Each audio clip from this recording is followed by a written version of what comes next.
Congolais. Isaac Moutombo, j'aime bien t'appeler journaliste intelligent.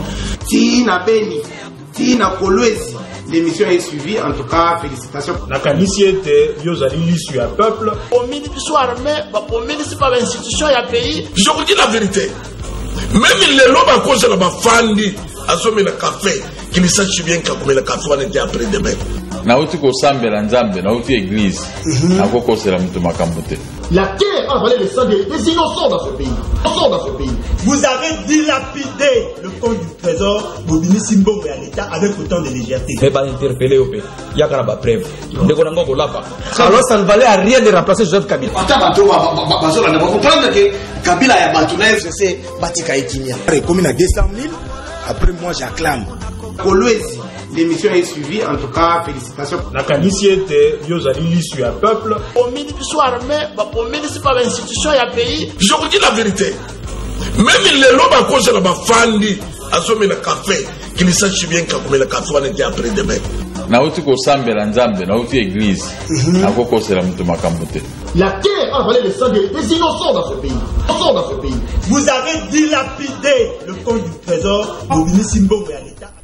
Voilà, mokolo ela mon abino balandi ya émission devant les Congolais, émission tobetaka mingi masolo na kati ya République démocratique du Congo, bana Congo, biso yo lisusu na rendez-vous na biso ya chaque dimanche à 18h, tozali wana pona ko beta bongo masolo na kati ya République démocratique du Congo, boyebi ete na kati ya République démocratique du Congo, ba actualité ya kabongo chaque jour makambo sikezali lelo bokolamuka o koto bakufi, koto courant ebomi bato, koto boye lelo toyeli susu pour la actualité mususu tobeta masolo bolandaki bino moko comme président actuel ya Seni Ndeko Kadima a présenté qui feuille de route na ye pour la koloba ete ba élection ko zala bongo na 2023 kasi apesi quelques contraintes ko yuko sala ete ba élection et ça le matin en 2023 tokobeta li solo yango côté social tokobeta li solo ya koyeba est-ce que na 2 ans etikali il peut avoir un miracle. Est-ce que bateau magique moko ezali pour être population à se retrouver na état social tokobeta masolo yango na banani ya liboso azali ya ngambo ya UDPS bomesana na ye ezali bongo ndeko Job Molakisi ndeko Job mbote na mote ndeko Isaac mote na bayi kongomani bonso mote na kumu ya ekolo son excellence Félix Antoine Tshisekedi Tshilombo mote lokwa na pesi na bakongomani bonso mena ina bato mibale o motema range sepelite na pesa mbote bien que baina kati ya union sacrée biso to akaba réaliste tulingaka makambo yo to sala makambo moto akosepela nango peuple akosepela nango nyolongola bango na kati ya mbote bango ba ozwa mbote ranga nani wana boso na bandi na ministre économie o ba bengi na kombo ya Jean-Marie Kalumba mbote ranga kozwa ngote par rapport à makambo ninge kolekela ya mibale na pesi lisusu maloba na ngai ya kopesa mbote te na o etali Bourgmestre ya Ngaliema Bourgmestre Ngaliema azali Bourgmestre wa kopesa biso soni alekaki na lobby ete Ngaliema ika na kanchati te Ngaliema ika akototo ko mwana ma campagne ate Ngaliema ya ba place belé mais ya participer à mawa ko kitana ba DGC ba koto ba kamunga ngoko mona terrasse wana ba caniveau wana etonda mai ba bimisa ba mabele mosusu et puis ba mabele wana na gorobano e botina ba matiti Bourgmestre kitakuna mokolo moko me atikela bango basalito etikala wana kamunganga ko banda kamunganga ti na sekuna na pompage donc na tuna kaye motuna na lobi soki ye azagana tanko sa mosala na te e bongo Bourgmestre na ye akosala nini asaka nini na kata biro na ye ko balsu na likambo etali erosion ya devo mona kana ya lalu so menacer batu to boye te lobi kuna to simba lisusu ba ambulance ko kende ko zwa bato lolenge makambo ekoleka kuna so kitikuno ko mona ete bato mosu bazali pembela mabulu bato wana bala place ko kende te mais ministre ya ITPR mosana esengeli Alex Abiso politique oyo yiko sala po ete meka kosunga pe peuple azana kimia po ete mboka ikende na kimia. Très bien ndeko ya mibale ezali bongo na ngambo ya Lamuka lelo penza plateau na ngai ba tendance politique nyonso ezali bongo représenté na ngambo ya Lamuka tozali kozwa bongo ndeko Junior Lokilo attaque asali mwa mikolo ebele la plateau la biso a matite lelo tozwi la plateau la biso ndeko Junior Lokilo mbote nayo mbote ndeko Isaac mbote na bandeko nyonso bazana kati na plateau ba co-débatteur nanga pe mbote na baibanso bazwi ngonga pona kolanda biso bien que baza trop sûr que ba osuki sa émission vu makambo ya courant ndenge kata na kanata nyonso to le kabango na mayebete nous sommes là pour se compléter car ni n'est complet dans la vie mais nous nous complétons toujours mais loko moko ya participer à mamandeko Isaac ndengo yebi problème ya banzela soko kele na avenue université zoka ka de capella jusqu'à iso eza impraticable soki na côté ya Kimwenza juste na capella côté ya Kimwenza ti okomi na mbole oleki mbole po komezo place wana mai ebotama matite ebota nzela ekufa alors batu ya kuna bazobela na bangungi na bamadi songo ndenge na ndenge oye côté ya pont ya Bongolo. Pont ya Bongolo, tu te souviendras encore dans toutes les émissions, quand on a le cas, j'ai parlé à Pont ya Bongolo. Et jusqu'à présent, Pont ya Bongolo, on a ici la kake. Oye na avenue qui quitte. Oye zo banda côté à Lem. Ti et côté ya Yolo. Avenue on a okuta na entrée à qui quitte côté ya Yolo on a Angeka Moko. Olongo banda ti côté ya Mbe.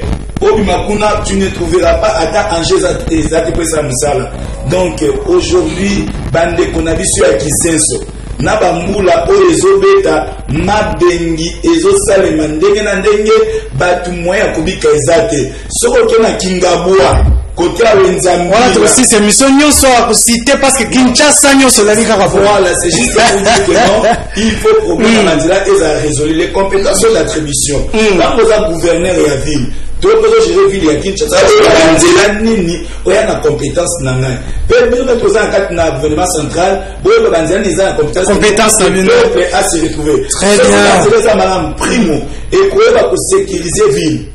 Dans mon banzela malamute, la police va faciliter pour circuler. Deuxièmement, ce banzela malamute, économie à vie le quota molandenge nin. Je vous donne un exemple stupide. Rapidement, chité. Maman oya lomena kingasan.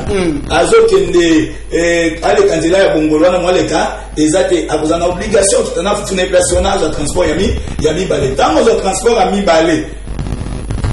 Une obligation à matière de prix il y a tout ça pour autrement qu'à inflation et aussi maintenant très bien on n'a pas de route. Merci beaucoup ndeko na biso ya misato ye azali bongo na ngambo ya FCC bien que bazali ko bibenga bongo ba révolutionnaire la kati ya FCC ezali bongo ndeko Jeff Kankou il est aussi de Nojek hein il y a Nojek ndeko Jeff Kankou mbote ndeko Isaac mbote na bako débatteur na ngai mbote na bakongomani nyonso bakola na biso na ngonga ye na pesipe mbote na ba révolutionnaire nyonso ya Nojek ya Dipro en général et na zokanisa ke tokosala débat moko républicain pour l'intérêt de la nation. Voilà, merci beaucoup. Tokotimba la mona sujet na biso ya liboso. Je crois na kobanda bongo na ndeko Job Molakisi parce que tali bongo penza bangonde basimbi eloko yango ya l'état. Est-ce que maponami na 2023 Congolais akozwa maponami na ye oyo ali droit na ye tote. Na 2023 babongisi la mosolo pona maponami tote. Lobi balobaki pas de transition sans Kabila. Lelo est-ce que total ko glisser vers sans transition transition sans Tshisekedi ndeko Job Molakisi vous avez la parole. Merci ndeko Isaac na motuna otuni esengeli ete na nolango na bokebi po ete baimboko bakolanda biso ba comprendre. OK. Motuna otuni motuna malamu. Akoba ete soki élection kozala te mais sengeli nazongisa ongo moke na kati ya mboka o biso turubaka la République démocratique du Congo. Donc tozali bato na kati na biso esengeli to mekako prono babenga ka démocratie.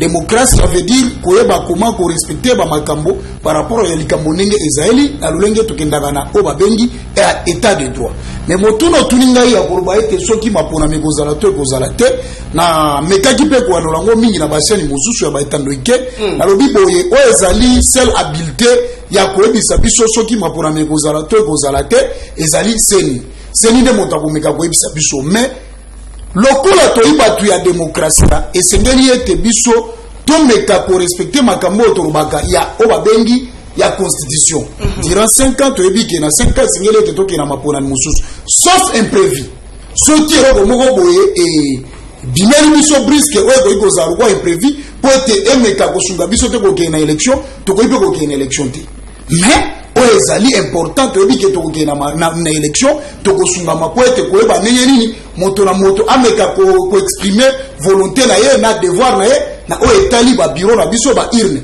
komeka kopona soki tokopesa confiance na oyo kaka toujours azali tata ekolo ekozala malamu makasi po ete toyeba nini omoni te ke tokomi kokende na ndenge moko oyo na Kabila lobby incertitude population za komituna ekozala to ekozala te précision ezali te seni mopanzi na ye aza kopresente biso ba contrainte aza koyebisa biso ete peut-être soki mosolo esimbi te mosolo wana bino nde esengeli bopesa yango na gouvernement na bino oyi motuna malamu me esengeli ete bandeko bacomprendre omoni eloko tolobaka butu moi na kati ya mboka oyo ya Congo tolukaka élection mais biso tolukaka vraiment changement te tolukaka ete bilongi ya bato lelo lokwa Félix ali na pouvoir lo balukula Félix bazwa songolo pakala batia iwana mais oyo tali likambo ya changement soki ezake tosali malamu bamuka musupora ngai na ibo bien que toana kata démocratie mais toyipe kopesa moto wana pe chance soki tosali malamu tokoki na mboka mosuro kwa Braza obike na Braza kuna bato wana sasumba na mbala saka ba élection mala na mbala bakenda kwa kai mutabima umona bapepe babimaka na nzela te po ete makambo ezali normal ndenge tokolobela awa mais oyo ezali important tozali na posande ya changement élection c'est bien mais tokoki kozwa moto mosusu totie wana akoki kozala pe plus pire koleka bato balekaki oyo bayaka na régime ya botine na teni donc ekoki kozala bongo koperdre lisusu peuple espoir donc pour la peuple perdre espoir te towana posa ete ya changement donc soki mpe sekele te biso tokena makambo na ndenge ya kimia tokena ngo ekozala malamu très bien ndeko junior lokilo oyoki komeske ndeko alobi ete bango wana etali bango te ezali bongo mosala oyo esengeli seni nde asala akoloba na biso soki maponami ekozala to ekozala te. Est-ce que il faut condamner le gouvernement actuel? Merci Ndeko Isaac. Les compétences sont d'attribution. C'est ni Aza na Oyaye ba obligation pour ça là. Le gouvernement Eza na ba obligation bango ya ça là. Assemblée nationale tout comme Sénat baza na ba obligation na bango. Aujourd'hui, on ne peut pas attribuer et on ne peut pas dire que non, c'est ni à Koloba. C'est l'élection qu'on a été, non. C'est ni à Koya pour la proposition naïe. À Koloba, que non, n'a peut-être la difficulté, il y a des instances habilitées. Et ils ont abattu au Balongobani pour n'akoyer la Kosona peuple. Or, peuple congolais, à un moment où, Azos, il a clamé télé solo, que l'élection qu'on a été, non. Peuple azozela na 2023 ayeba ko voter to pe kopona mon continent ya sika. Pourquoi? Parce que vote est un droit ya peuple, est un droit ya mutu. O ba ko privé était. Et so tani article 64 eza kolobela appel likambo na mutu nyonso ya kolinga koyeba ko exercer ko kona ndenge mabe population osani akoleka na nzela na ye. Pour la barrière. Donc c'est pas le problème kaka ya seni mais ba organe nyonso baye ba komitia na kati na musala gouvernement aye ba kobongisa makoki et pe aye ba ko assurer sécurité ya mboka pour que maponomi ezoma et toni ba maponomi loko elekaki ya libosote. Voilà pourquoi il faut que dépolitiser seni. Vous savez, la force d'une maison c'est la fondation. Lorsque la fondation d'une maison n'est pas bonne, beaucoup érigé immeuble et amalamuté. Aujourd'hui, ceux qui nous sont tout le monde en boca pourquoi? Banda to banda makama élection en 2006. To yeli ba réalité à élection 2006, to yeli ba réalité en 2011 et tu as la réalité à l'élection et autour de Kastimbala. Ce qui fait qu'aujourd'hui, le pays est décollé et tout ça vivre toujours dans le cadre de la démocrature au lieu de la démocratie. Donc le gouvernement actuel est responsable de ce qui était au date il y a 2023. Non, le gouvernement actuel a l'obligation de collecter 2023 parce que le peuple a proposé sa bamundingi sate. Le peuple a sa économie. À cet égard, le gouvernement actuel a obligé à ça. Il y a qu'à mettre des moyens à disposition. Il y a CENI. Très bien. CENI a sali et il y aura les élections. Très bien, merci beaucoup. Ndeko Jeff Kankunyo na poser au motuna parce que bino bosibisa ki pression au lobby. Boyoka ki commerce ke bandeko o bazala ki na opposition lobby o bazali lelo na pouvoir. Ndenge nini bango ba takaki bino sur l'organisation des élections. Quelle est la responsabilité? Il y a l'État congolais na maematali organisation des élections dans le délai. Merci Ndeko Isaac pour Namotuna. Je pense Maeto Kolobawa et autres tirer substance nango légale bien constitutionnelle na constitution Ambo Cannabiso dans son article 73. Où le lobby était scrutin, il y a fin à mandat à président de la République ou bien à Batonio sur Bazara qui est la même mandature qui est, et il faut CENI convoquer les élections dans les 90 jours, c'est-à-dire 90 jours, pour bureau et CENI et Zala convoquer.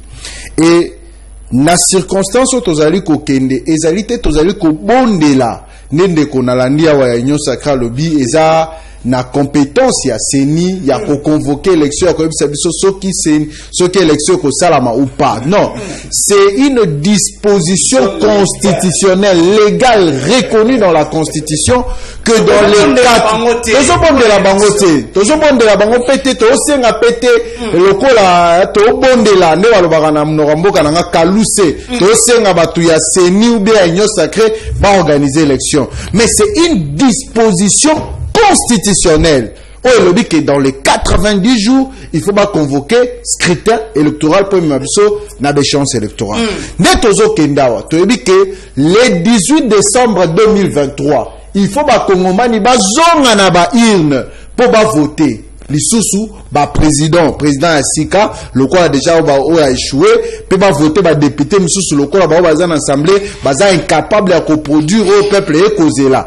Donc yango ndezali souhait yango ndezali attente ya population yango au mona que bisa bandeko ya révolution zo benga biso ba révolutionnaire ya FCC to boyaki ndeko chilomba prétexté ya lo ba que soki élection salamité ezali parce que bureau ya CENI ezali incomplet to lo bibo biso to tindi bato kuna ba compléter bureau lelo yo feuille de route ezali mais oye ko sala passe ezali ni décor ezali planté à 2 reprises n'a participé na ba assuse ya CENI pour dire cela na lo ya remise reprise na mokolo ya feuille de route na ko ka même eloko eza ko zonga eza ko se répéter na monoko ya kadima akolobani alabi mango ya ite oh toyebi biso nyonso ntango président de la République azokota na ba institution ou bien azu pouvoir ayebi que après 5 ans il faut ba organiser ba élection, c'est-à-dire na chaque budget année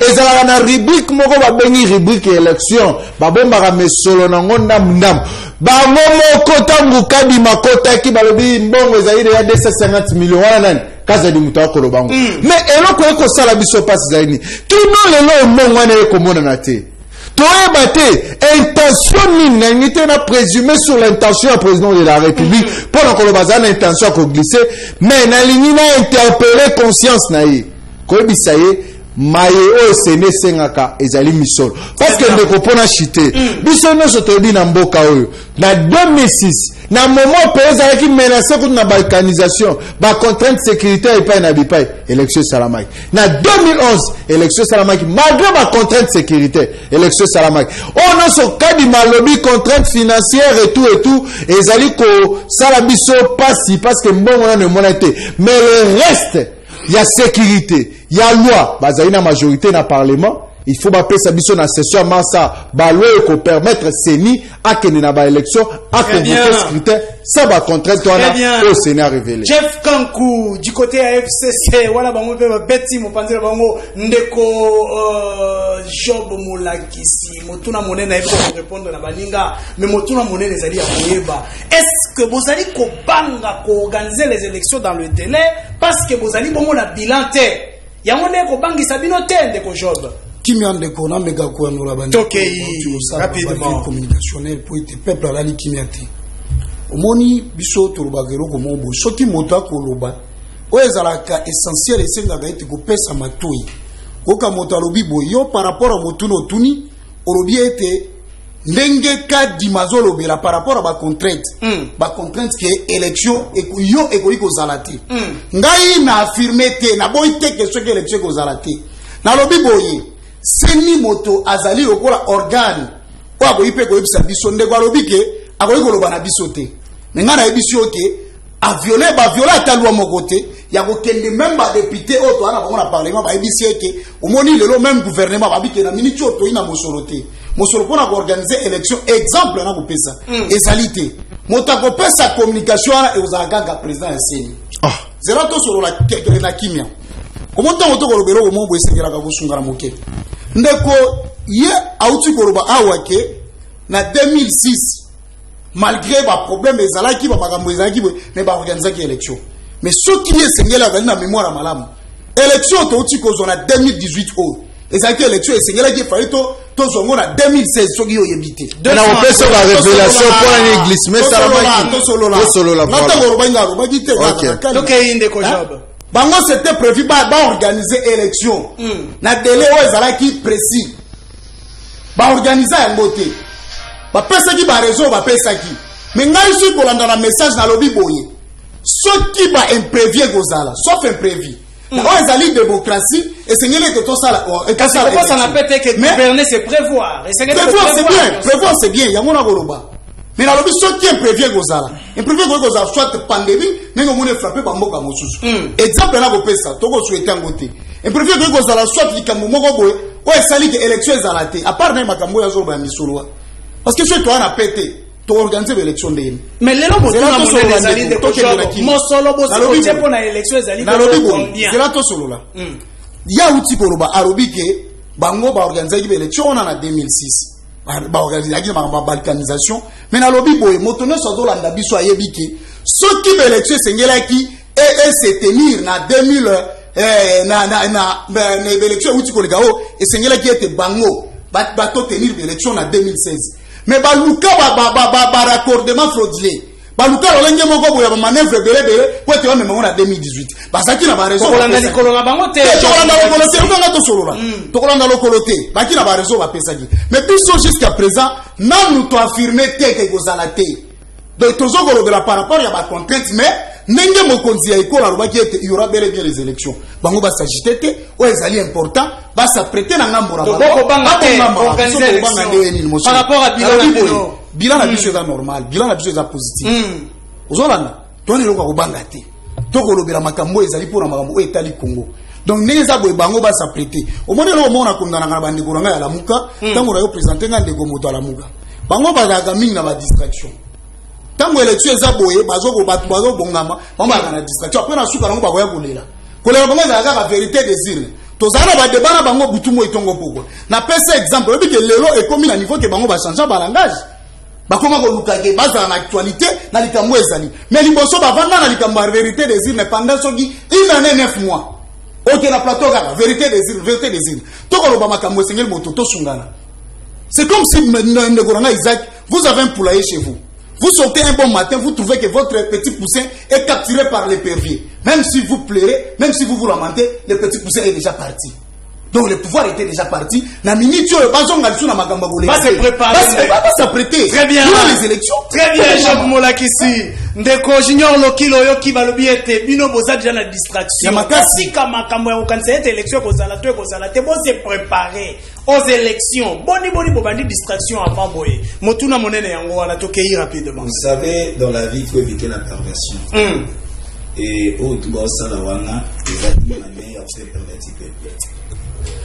ndeko Isaac peuple a besoin de distraction. Oh, bah on va ça distraire peuple. Peuple a besoin de distraction. Peuple a besoin de sommeil. Wani a pongi. Wani a formol. Peuple a besoin babongi c'est la makambo. Ozo kanyo loba. Toko loba. Oh, bango bakoba en tant que qui? Il y a des institutions. Pourquoi qu'on peut sa valeur dans l'institution? Bolingi bozonga na valeur et pas individu. Non, il y a travail prévu pour une institution. Alors tout ça c'est une sorte de distraction et quand ça dit que les gens ne se préparent pas, non. Peuple congolais a déjà éveillé et peuple congolais a évité tout rôle. Pas présenter bilan.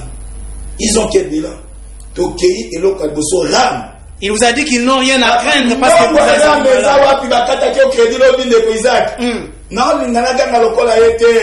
parce que les autres camarades qui maison sala mbongo ya ramekewa et wana bilade mamu ya teka kama tembe mamu ya teka kama tungulu mama wana ya ye mwana sisa na faculté de droit il y a 10 ans 11 ans bana bazu pouvoir ata manière à organiser ata test ba magistrat ni bango ni bato pour remplacer ça d'ici 12 ans les lots test ba magistrat à la gâté. Ça c'est pas le bilan parce que va participer dans 3 ans va travailler. Donc le bilan est lié à l'organisation à l'élection pour la bango. OK, les soucis dans le bilan ils a bien ndeko mais na bossa ko le bango na début émission et ba condoléances na ba famille nyonso o ba connaître Matadi Kibala ya Matadi Kibala kota lelo ko eleki na Matadi Kibala nani azwaka mbongo ya wenze wana bango te Batax. Tango déjà bo futisa bitax esika wana bo reconnaître wenze wana entre temps exposer bango l'irresponsabilité de l'État des gestionnaires. Voilà pourquoi je comprends qu'on n'a pas de leader na bato présentement parce que un leader doit avoir une vision. Un leader doit avoir il doit amener les gens quelque part. Bazo mais mabiso wan. Un leader doit vous prendre dans le point A et vous amener dans le point B. Bazo pour faire plus grave. Memi bato en 207. Est-ce que tous dans l'ambulance bato wana bakufa qui déjà ou bakufa qui n'a noté?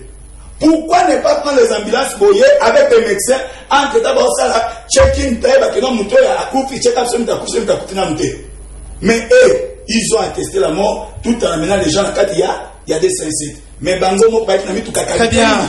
Voilà rien neko bilan social ya peuple n'habite au comment si ya monde ka bangisa bango le social courant émission no ba boss etango mais courant ndeka na sikoyo bilan mai ezandengeni bilan makambo banzela parmi ba éléments au etombola l'économie za banzela bilan banda bakoti il n'y a pas de développement sans la production locale basi ba produire nini pays au importaka toujours et avancer le pays et la production locale et avancer. Très bien. Et un leader s'investit sur l'homme. Mambo ba tout un système. Yamano moni ndenge de kokadra saka ba ba bébé ba cesse bango ba ko sur un système ya ba commencer ba to ta partie mo ba Saint Nicolas ba bougumestre kaka ba ko ta kata partie vous trouvez ça normal? Parce que ils n'ont pas la vision. Ils sont dans un système de leader doit s'investir sur l'homme. Merci. Il doit former l'homme. Il n'y a pas de développement sans l'homme. Il n'y a pas de développement sans la production locale. Merci beaucoup. Nous va former et idée na bango za to ke ne wa bulu yeke ya to komi wapi. Très bien, merci beaucoup Ndeko Junior Lokilo. Ndeko Jeff Oyoki Ndeko Junior Koloba ete bilande ko bangisa bandeko en face. Ceux qui bazali bongo ko organiser ko banga ko organiser élection dali pour la bilan. Est-ce qu'aujourd'hui vous vous trouvez tête Ndeko Félix Tshisekedi n'a rien à craindre pour organiser ba élection ba bisi bino bien que ba bongisa le diplomatie au bino ba to FCC bobo maki ba beti li solo awa ya makambo pele o basali. Est-ce que Félix Tshisekedi peut avoir peur de vous affronter dans ba élection? Ndeko Isaac na introduction nanga wana lobaki tant au sala débat il faut au sala débat moko républicain. Oui bien émission yo ezam combo titre munene devant les Congolais. C'est que ba Congomani belé ba ko na biso karaté ba ko réagir. Ndeko lobi ba soki a na kolo ba ngolo ba salade ba sotisme quoi lobi ono soki Kabila organisaka élection te na 2018 na délai ya 2016 plutôt ezali pona nini bango ba ebi yango point ba organisaka yango te mais ndeko azobosa na histoire tam susu tikanga na rappeler Kabila organisa élection na délai te ya 2016 c'est à cause des leaders PS aujourd'hui au pouvoir ndeko tam susu zobosana tangu Kabila convokaka zela ndeko tangu Kabila convokaka bakter politique nyonso na 2011 abengisi bango abitoke na concertation nationale pour te badaya couper sa feuille de route pour na élection ezo koya à l'horizon na 2016 bande kwa IDPS ba boyaka ko participer na ba sizwana Kabila lobi bon lokole simbité lokole ba élection na biso ya 2006 ya 2011 et porter toujours ba préjudice tokene na cité de loya to vana to solo la bengisi même facilitateur aux alaka kojo a solo la ba solo po ba ko préparer ba élection zali koya bande kwa IDPS ba kala to ko kene na 5 ans bande ko ba boy toujours yango ne salaka raison ya glissement et salaka tokene na élection tina 2018 so Kabila landaka bango tam suto ngato na élection tina 2020 mais Kabila avait compris que l'IDPS dans la distraction de lelo bazali ti lelo distraction na bango jusqu'à la tête du pays bazaka continuer la distraction et vous êtes pour les élections de Congo Zélande konangai de quoi koloba lobi c'est nindeza wana yango ndeza habilité pour na koloba élection zalité ba pesi bango mbongo te mende konangai okobosa ne loko moko ke na uti ko pesa yo awa disposition constitutionnelle o lobi ke élection scrutée à convoquée dans le 90 jours. Ce n'est pas la tête de Kanima qui va convoquer, mais c'est la constitution. C'est au regard de la disposition constitutionnelle d'élection que vous allez convoquer. Donc il ne faut pas que l'Obama Kambo aux la maîtrise dans côté. Les élections que vous allez jamais convoquer ni nos que vous allez convoquer parce que Kadima Rosepelato va passer monter, toi va passer monter. Donc il y a un truc que vous problème que se poser maintenant, problème j'ai qu'on empêcher surtout qu'il y a une élection et c'est le financement. Pour la question na que vous allez surtout banga élection. Ndekonangai tika ta biso mokoto longwa ta na plateau ndeko na ngala muka na ngai tuna ye tikele mission ko banda siko tina suka tune bilani neza o ba komemela ba kongomani oyo ko sala ke bazo deuxième mandat okite de ne safu ko loba même alobe on a blague alobi ke ye même na Félix ya ko gagner Félix mais tika ndeko na ngala bisayo nazo bisayo c'est pas pour l'ironie même bazu petit moko outi na gambela na minute face à Félix à combattre Félix Tshisekedi parce que Tshisekedi n'a pas un bilan yebisanga bilan ni ko sala kongomani penza en toute irresponsabilité a nazo voix na ya tchana iri na lobi na voter Tshisekedi pour avoir fait quoi Deko quand on applique quand on applique une disposition de la Constitution, il ne faut pas en être fier. Gratuité de l'enseignement, ils ont trouvé ce bassement dans l'article 43 de la Constitution. Donc il ne faut pas négotier que dans la fierté, il y a des avant campagne, Félix a la discours à le président, n'a pas la gratuité de l'enseignement. Et ça l'a été. Donc Félix a la la Kabiso, Allemagne d'Afrique, tous les anti-lelo. Congolais ont reçu Bali par la Tongoté, n'Allemagne d'Afrique quoi le baga au Salabiso. Congolais ont reçu Moussalate, n'a qu'à Allemagne d'Afrique quoi le baki. Ne conférence le lobby à Tambola ou matière qui tient que le cabin investisseur. Attends Paris foot à Sike Baksamité na Congo. Yebisara avec quel bilan? Autre Baki c'est la honte de conférence ce mandat. Mais Yebisara société. Yebisara Paris foot à Sika. Ouais Bakisami na Kinshasa. Quand même investisseur ba pour na pour ya banane. Oh mon Dieu. Projet à port à banane et banine à Lénine. Et banine à Lénine, c'est là où la question remonte à 1973 sur l'histoire. C'est Kabila qui a officialisé partenariat public-privé en 2018. On nous sur Kabila, c'est la continuité de l'État. Et ça, le bilan a été. Depuis ça, le discours même devant le Congrès, tu sais que le bilan a un port de banane. Alors, le bilan aussi, comment voter? Aye ko revoir ngolo be tikana zo turon de ko Kabila tikana mo ba projet belé tikana zo ta ona bilisa likola mesa na mo na baité il y a pas au biso to ko lo baké to ko banga Félix même face à moi Jeff Kanko bonala financement Félix token une élection, bah, on votait. Parce que il n'a projet ni là. C'est quand on est président de la République qu'on agit. Un président ne promet pas. Le bangaï candidat on a commis dans Rosala. Mais Félix, dans les 4 ans, Azara toujours dans Nakosala. Face naïe pour la cité, pour voir l'incapacité, l'impréparation de l'UDPS au pouvoir. Mais situation les cas dans Matadi Kibala. Quand un président de la République a commis, a coûté ma compatriote de Bakoufi dans circonstances très très graves. Mais un président qui vient, Namoutuka Moro, il y a 552 000 dollars, aïe 552 000 voilà 552 000 dollars aïe nango mais ma compatriote ya mboka ne ba même on a 207 on est esprit de vie c'est regrettable ya bisana moto ya boye Congomani nini ose ya ko kende alobi na voter na Félix Isusu pour ça il a ba bouzo ba ça dans les 5 ans. Merci Ndeko Jeff Kankou. On renouvelle le mandat d'un chef de l'État par rapport à son bilan. Merci na yebi ke bozela ka émission makasi émission ezakana nu ya bino liboso ete na yamba bandeko bazali bino bozalaka bongo ba invité permanent na ngai botika ka émission te bochaka ba invité la bino poete bo benga to solo la ngai na bino téléphone fongwani nanga pesa bandeko maloba to beta siko makambo ya bila yango ndeko job molakisi yo ndo zo maloba siko te ba bila yango ezali nini pe na 2 ans etikali bandeko sengeli basala nini bandeko na ngai téléphone fongwami ba numéro yango ezo circuler ko benga nga na WhatsApp te benga nga na appel direct nada ko recevoir bino pesa la mo kusende ko job molakisi bango na ba petit bino bila ezali te yango boko banga élection motuna ezali ya koyeba etikali bino kaka 2 ans d'ailleurs dernière année ezali année électorale.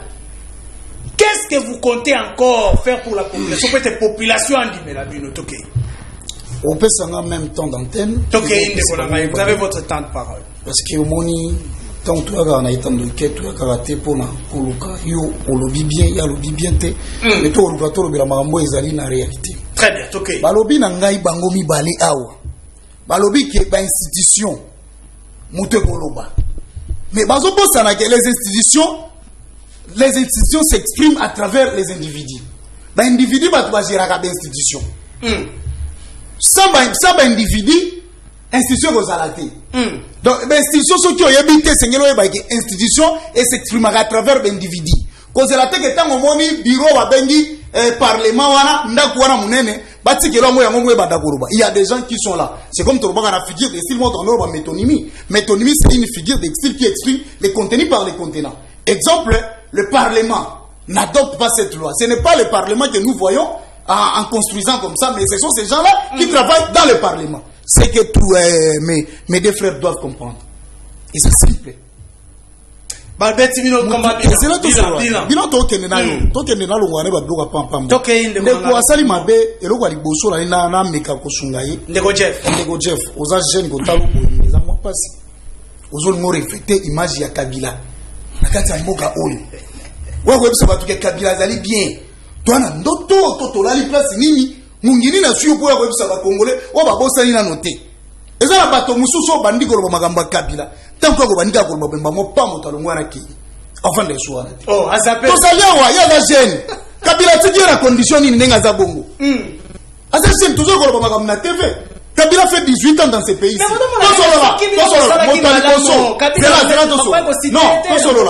Motwali boso awa na kati ya mboka oyo. Oza ki président na robango butumo itongo pokwa. Mais a traiter ba jeune, alors que biso ta ba paraître. Mutomonga na ko refléter image na été. Et puis na ko biso so le loji makambo maponani. Yo zelo ni Kabila soit ya motomo Shadari, obagina Kabila tie photo wana. Yeba katana même famille no ba voter. Ba comprendre que zo ko ba makambo ba pam. To posa ni mabe Kabila sali bisote.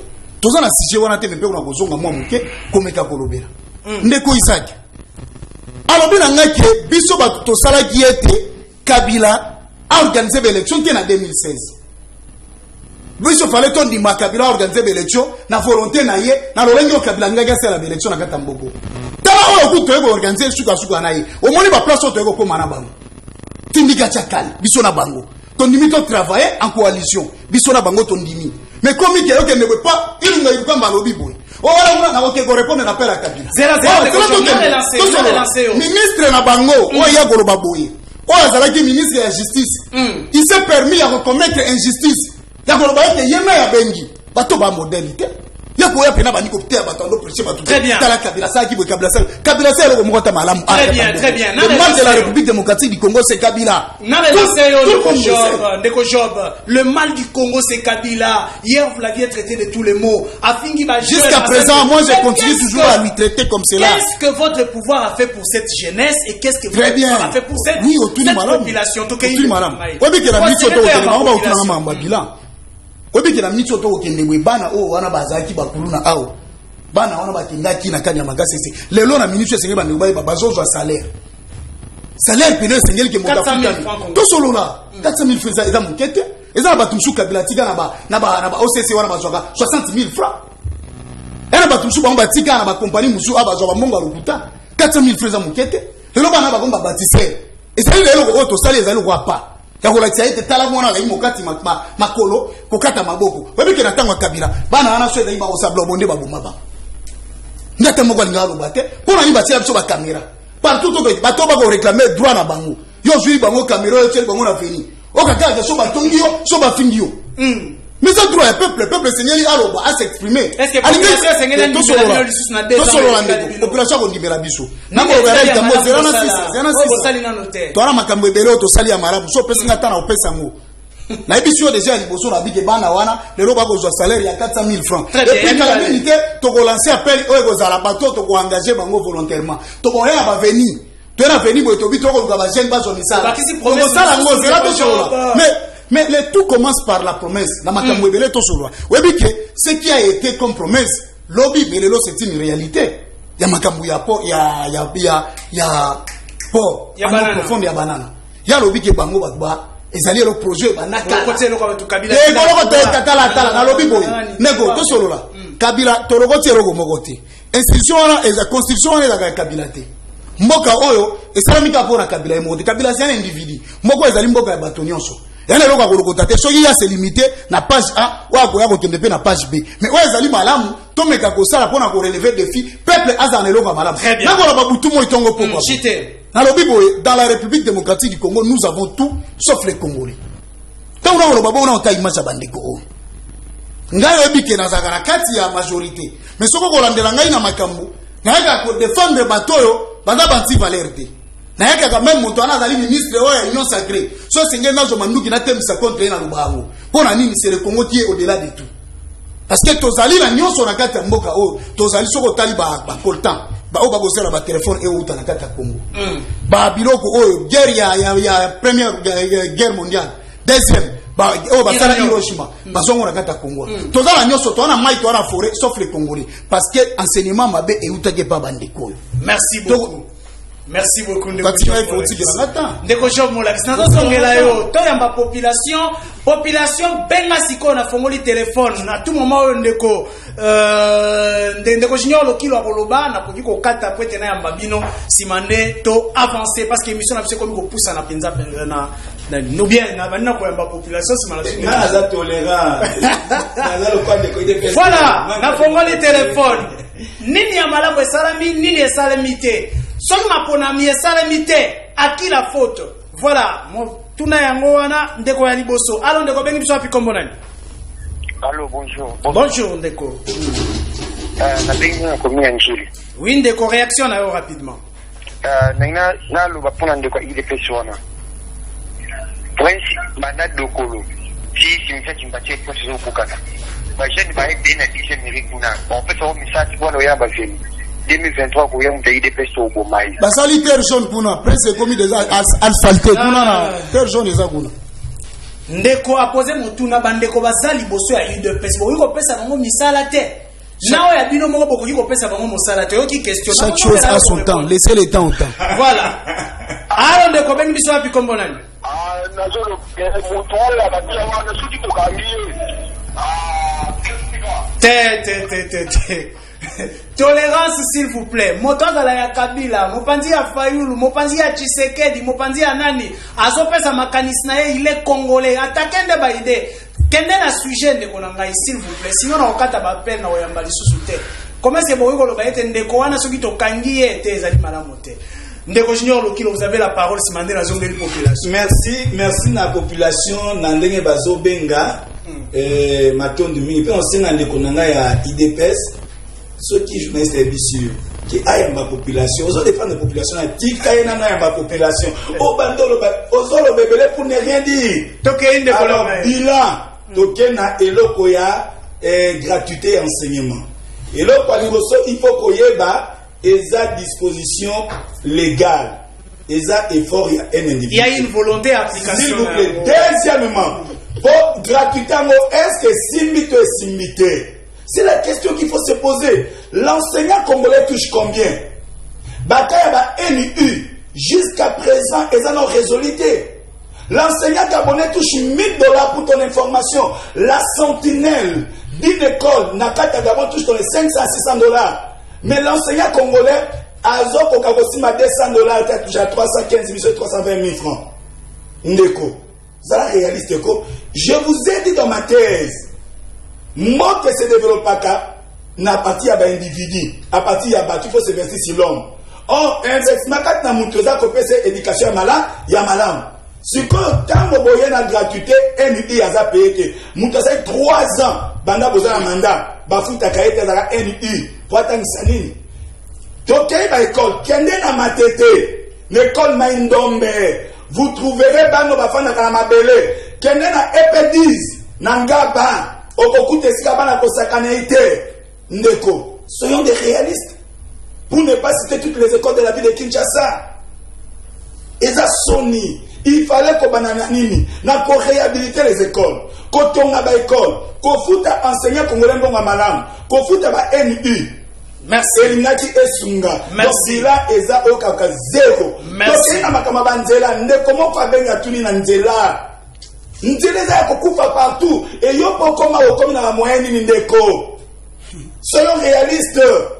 Voilà, il y a des population. Avant tout, on a Jeff. Allô, on a des gens qui sont là. Allô?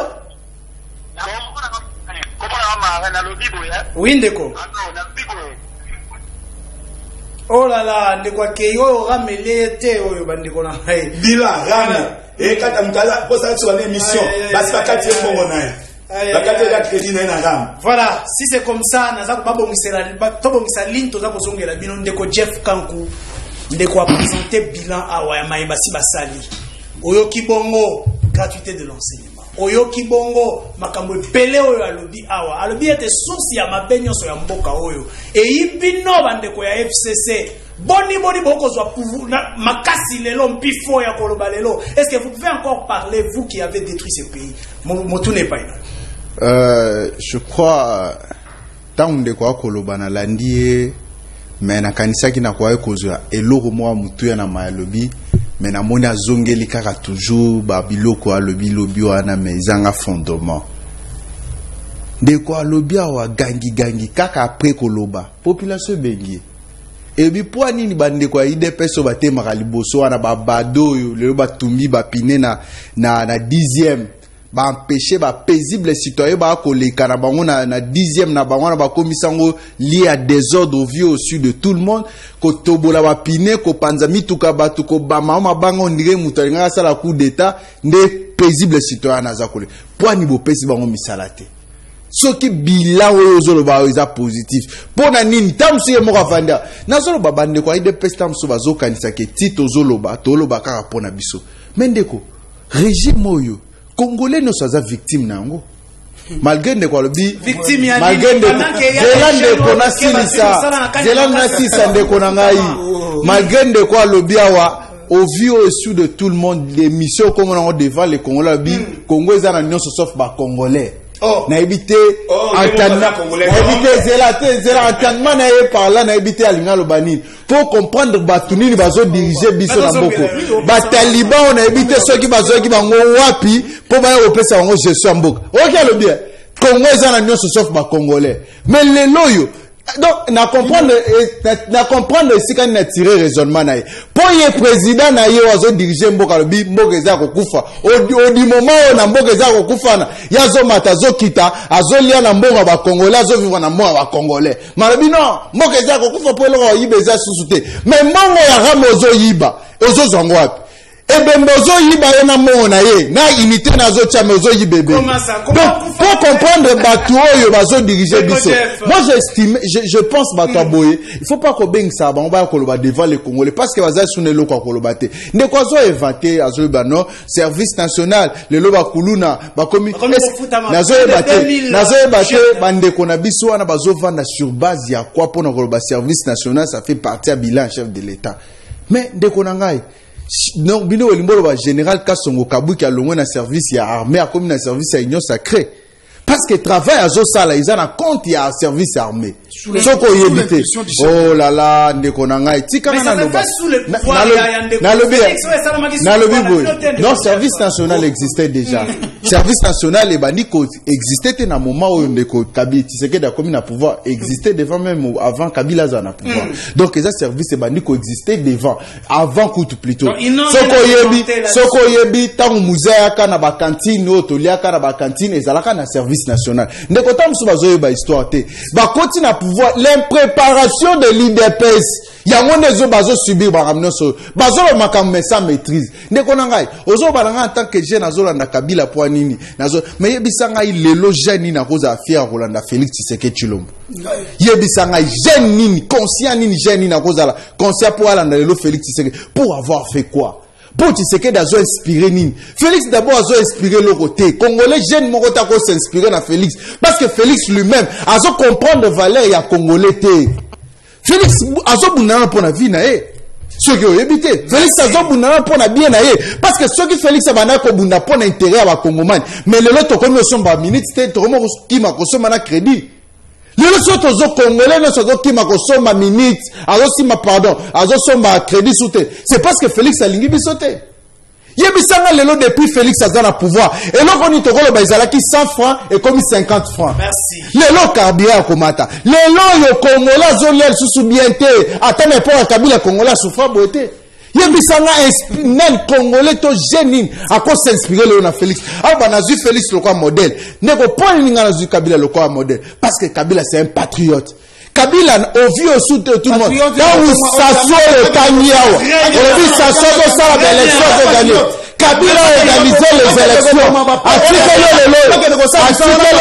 article le pouvoir est-ce que ça peut le très bien Kabila a article le pouvoir est-ce que Kabila c'est un patriote a organisé Kabila bombi ba et là on dit Kabila coûte alors qui aime ça société oh là là c'est l'édition à pièce à deux côtés on discuter dans les vins Kabila bombi on va dire c'est égal au moins il va m'amener le soudan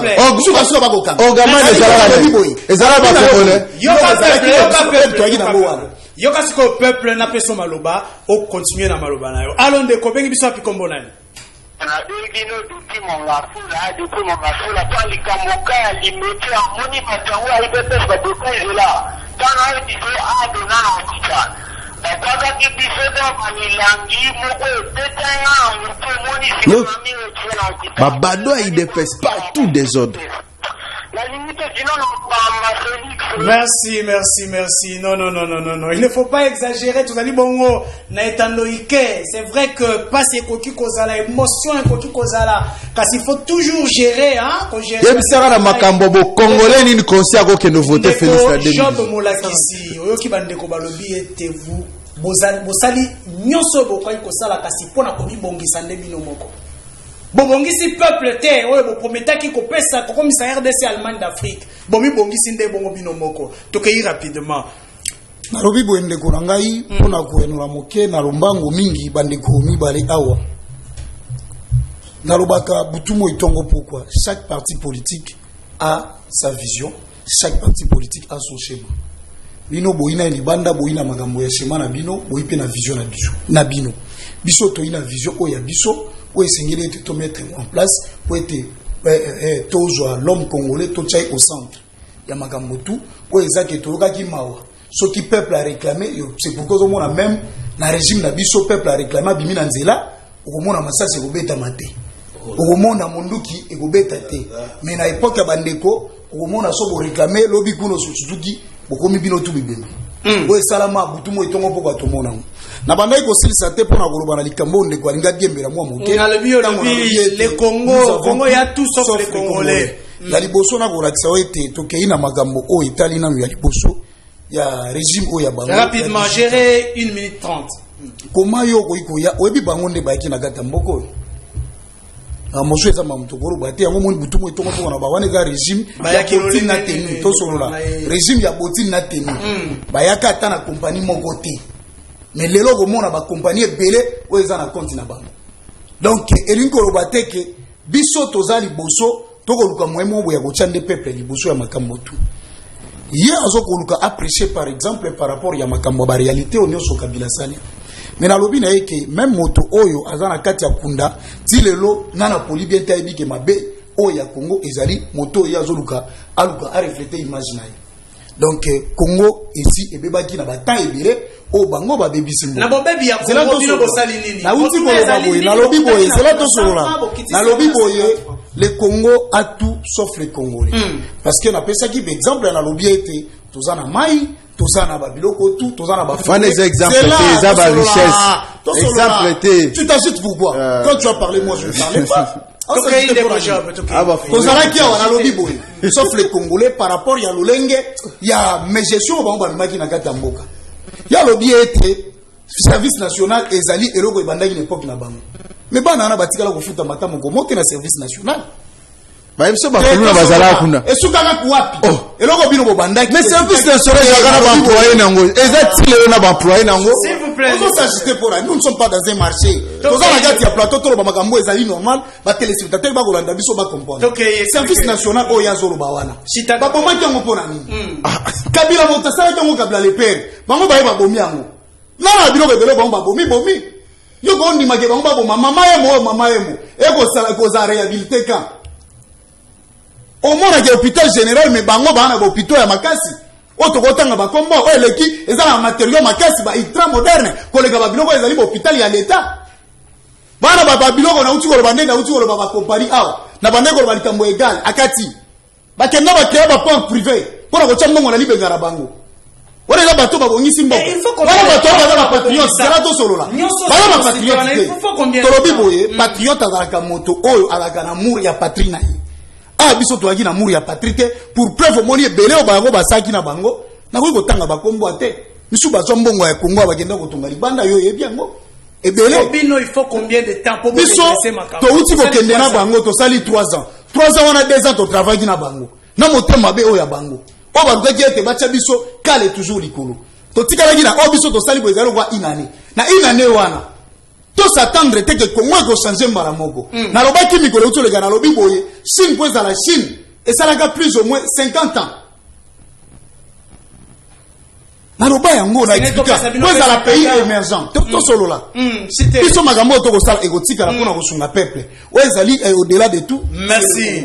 Donc bango ba un exemple ko pesa te bande ko so ba na posa ko diembela bato ala muka na uti ko loba na bino la obiete bo se préparer pour na makambo etali élection to boyete na suka na ngo boko makolela o ba hibinga vérité désir c'est ça ngonge beleni bo meka merci beaucoup na yoka ka mingi bande ko baba na cité bande ko baloba ke bino na côté ya la muka bo proposer ka te lelo o population à l'élite sociale makambo ezali bongo yiki partout.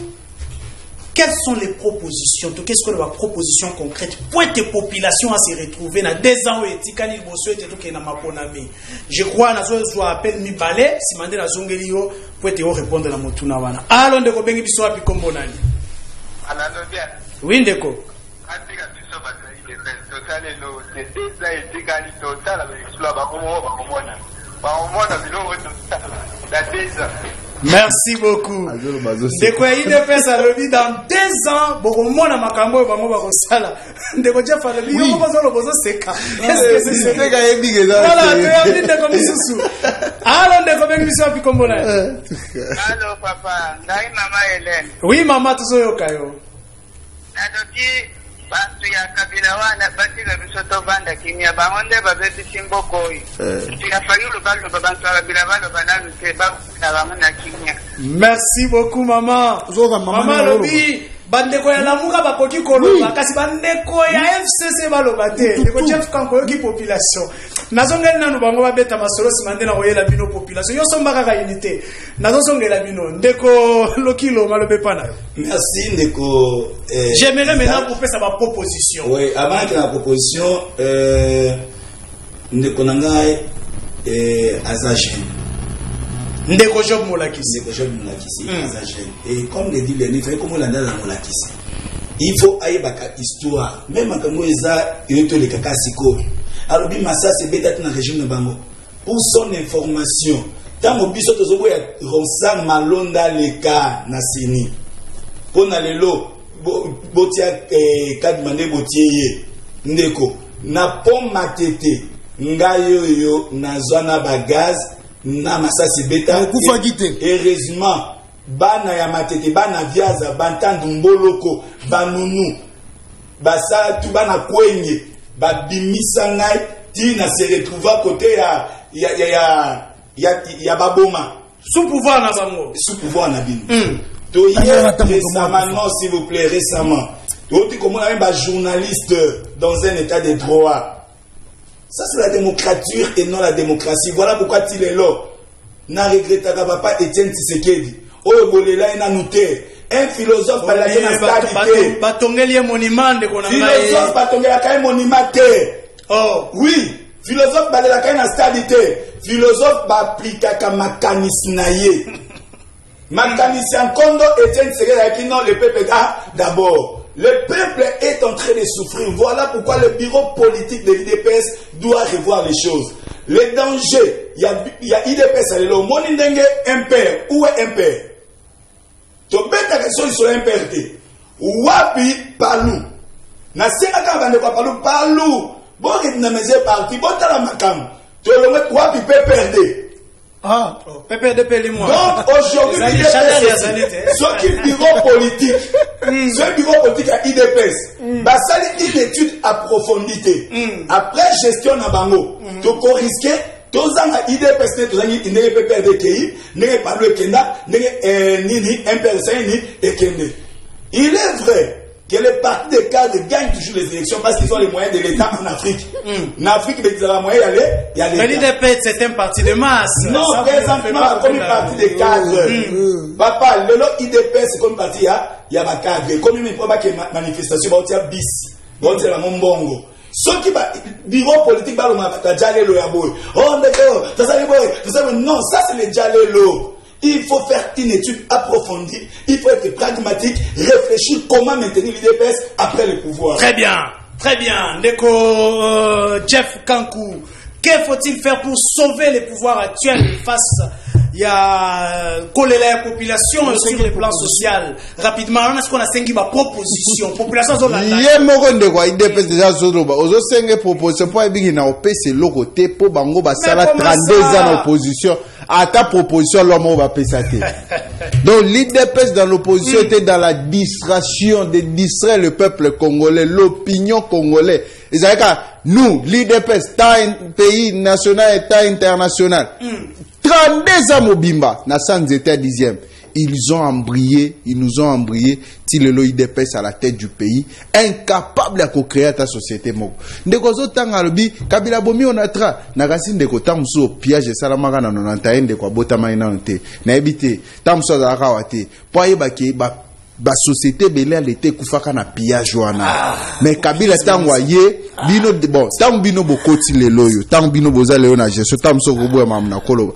Société nini bosi bo créer à l'état, ya sika. O biso to kolo bake na bila ya IDPS société o créer mais yango. Ye bisanga beaucoup ti transco. Bobakisi babis ozaka déjà projet à Kabila. Beaucoup ti Congo Airways ata avion mo bobakisi te boso avion mo e kangami ti lelo avion Etienne Tshisekedi wana na kombo papa na bino na mkombo avion bosomi bozi na kombo ya Kondo Etienne Tshisekedi botie mais pour ya lelo ti na Congo bozo ko ya nango te. Donc pour dire que l'IDPS aujourd'hui est dans les tâtonnements. Bah, conseil les petits projet courte joie. Ngana ben un projet courte joie. Bah, il y a projet 100 jours courte joie. Bah, il y a challenge le courte joie. Le lot bah, il y a 145 territoires. Un projet exactement na soubassement. Au tali na budget l'état na moni ata projet wanate. Donc oh bazo koyeba nazo yeba bato yo l'administration ya l'état ba yebi en côté to ba yebi en côté les ABC ba BAB ya administration à l'état ba yebi en côté. Comment vous pouvez donner l'argent à une entité non décentralisée, papa Nangai? Constitution a biso lobby, bambo ba pesa ka wana ba entité décentralisée za ba province. Mais le lot déjà projet en cours, ba enrichir les ba chef à ba territoire. Plus ton information de ko. Ordonnance Moselle Kola Messer, chef de l'état déjà. Ba zone nous met déjà, ba fédéraux non sur IDPS comme ba chef à ba territoire non sur. Maintenant je peux faire révélation de ko. Pour ba enrichir bango, ba fédéraux non IDPS, bazo comme chef à territoire, pour là-bas s'enrichir dans le projet ça caractère territoire. Mais les Congolais, peuple congolais, a retiré binoté beaucoup d'années. Le roi Bobetouna, il m'a tiré un jeu pour casser pour détourner Sumbo. Beaucoup d'années, 1997. Merci. Motuna Nangaya Suka, on a la possession de sincérité à politique. Côté à pouvoir, nous avons posé Motuna ya Koyeba, sincérité. Nous avons posé la phrase Moko, sincérité. Quelle est la faiblesse de votre pouvoir? Ndeko Nabiso, le premier président de la République démocratique du Congo, Joseph Kasavubu Alobaki, un chef qui ne reconnaît pas la faiblesse de son pouvoir. Aza antidémocratique ou dictateur. Yubsabiso Siko, faiblesse et pouvoir Nabino Nizanini. Motozalara parfait et toké. Faiblesse Nabiso Ezaka Kolinga Pepe Mingi. Ah, on a des faiblesses. Merci. Merci. Oh, bango amemela biso na ndenge moko ya ko peuple wana ko bombaye ko kangaye ko sanya so kuruba. Na nyana nazongela ndeko mwa mokene loko mwa uti kuruba. Alobi boye na uke na lombango ndeko na lombango vraiment pardon. Alobi ke balaki na poma tete masa se bet bagaze beta mikuna na tuni yo kufa kite. Mais biso to zaka na bango yo yebike ba proba makambo uta ko leka rosi mukende. Azate o bato yo linga soutenir bato mabe. So bosa likopa lukasa likopa na moto azali ko luka mwemo bo pona ko sungama na pepe pona intérêt pepe bango te. Bakoma déjà périmé bato zo mono. Bako sala yo ka to solo na lobi boye. Ah bango bakoma périmé tala. Dino mabela bino zani bato la muka. Oliko dembela na sima bato. Lobi ko dembela kina bato ya SSC bato ya catholique. Lobi kuna bo dembela kina makambo bo sangana babemba makambo tule lo bozongeli suka dira. Boko sufri na makambo. Bo dale lo ko te pepa ko pesa mino. Il est l'UDPS, l'UDPS. Deko avant était oloba makambo mususu que so ba preuve aussi kenda kufa. Les points forts pangala ba kufa dibembelelo. Yo kufite o calme. S'il vous plaît. Les points forts du pouvoir de Félix Tshisekedi na ebike oza honnête to. Baza na ba point fort ebele. Yaliboso, ba discours démagogique. Oh. Non, mais ça point fort. Oh. Point fort na bango. Discours démagogique. Donc, balingi discours na discours. Or, le pays n'a pas besoin de discoureurs. Pays et un aposa, il y a ba action. Point fort na bango, il y a ba discours. Très bien. Ba discours démagogique, donc des paroles sucreries. Pendant les 3 ans, et c'est réalisé. Nous connaissons sa proposition. 30 secondes. Peuple, étudiant, balini bazo bourse. Voilà ma proposition. Bon, sa bourse, papa qui zenga, yandi ver, yandi kaka. Na ajo ya mukolo, a raisonné ka pesa étudiant bourse. J'étais en G3 et en L2, na zo bourse ya kizenga. Et à qui a gravité mes symboles à Salaki et Sunakana Somba maîtrise que c'est la vie à droit des sociétés à l'époque. Donc, aujourd'hui, Boye Bissava que ça va étudier à bourse. Mais étudier congolais, bah, on a besoin de bourse. Non, ce sont des propositions. Ce sont des propositions. Ah, ma deuxièmement, Bandela. Il y a pour développer l'économie en Moka et c'est que Bandela Sanini et Zala. Troisième chose, bon investir sur l'homme. Développement, c'est pas un moto. Très bien. Bon, ma éducation Congo, système éducatif et Bissa Congolais, l'homme qu'on regretter. Très bien. Quatrième proposition. Peuple Azola na molili pe azala na insécurité. boye bakopesa elotiliki peuple alia peuple amela botika ba discours peuple alobi point fort na bino ba discours démagogique ya boyango merci amela alia azwa courant atangisa bana soins de santé ezala avec facilité bosa lisatesa ba magistrat ba no bosa faculté à droit ba mandala bino ba magistrat ba otobi très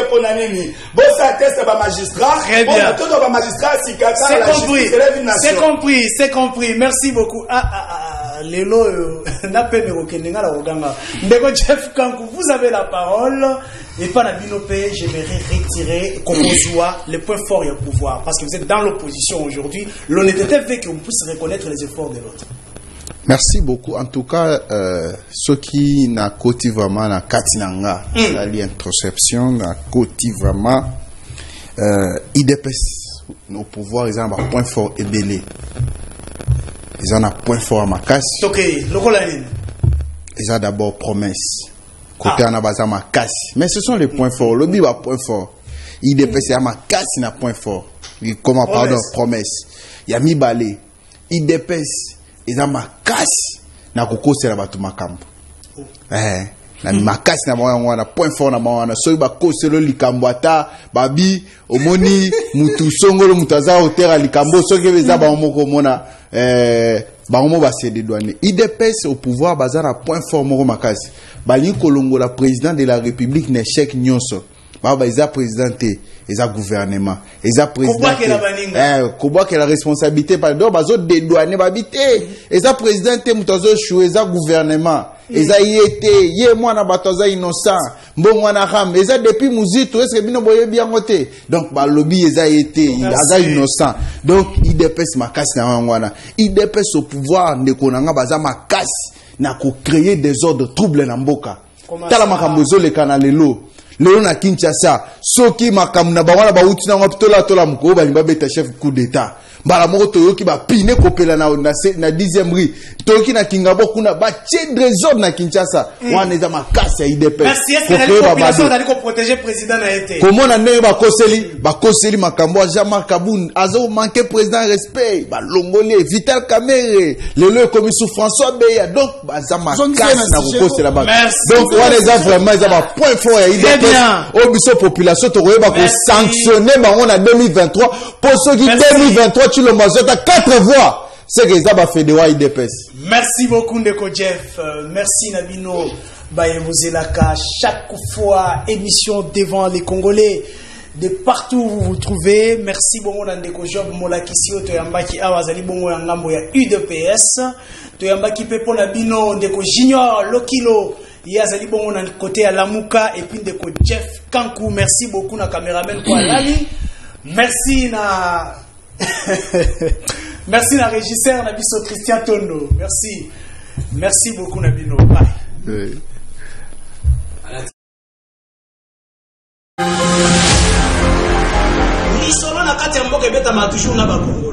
Isaac Moutombo, j'aime bien t'appeler journaliste intelligent. Tina Beni, Tina Kolwezi, l'émission est suivie, en tout cas, félicitations. Nakanisi était, Yozali l'issue à peuple. Au ministre du soir armé, au ministre par l'institution, il y a pays. Je vous dis la vérité. Même les lobes à cause de la fandi, à sommer le café, qui ne sache bien qu'à le café, on était après demain. Nauti kosambela nzambe nauti église nakokosela mutu makambo te. La terre a avalé le sang des innocents dans ce pays. Vous avez dilapidé le compte du trésor Bobini Simbongo et à l'État avec autant de légèreté. Mais pas interpeller au pays. Il y a pas preuve. Alors ça ne valait à rien de remplacer Joseph Kabila. Vous comprendre que Kabila a battu c'est Batika Etimia. Comme il a 200 000.